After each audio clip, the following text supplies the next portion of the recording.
আসসালামু আলাইকুম and hello everyone. আজকে চলে আসলাম তোমাদের কাছে নতুন একটি রেসিপি, সন্ধ্যার সময় স্বাস্থ্যসম্মত একটা খাবার কিভাবে বানাই সেটাই তোমাদের সাথে শেয়ার করব।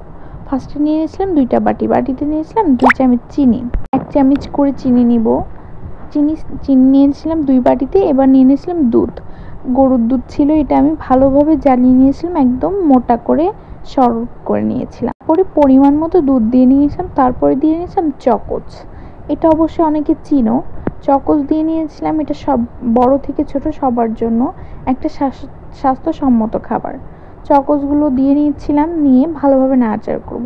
সন্ধ্যার সময় এত সুন্দর এবং সহজ একটি রেসিপি, সবাই খাবে এবং স্বাস্থ্যের জন্য অনেক ভালো এবং ভিটামিন যুক্ত এই খাবারটি। সবাই বানিয়ে এবং খেয়ে দেখবে, বাচ্চাদের জন্য সব থেকে বেশি ভালো। আমার ভিডিওটি ভালো লাগলে অবশ্যই লাইক কমেন্ট করবে। ধন্যবাদ।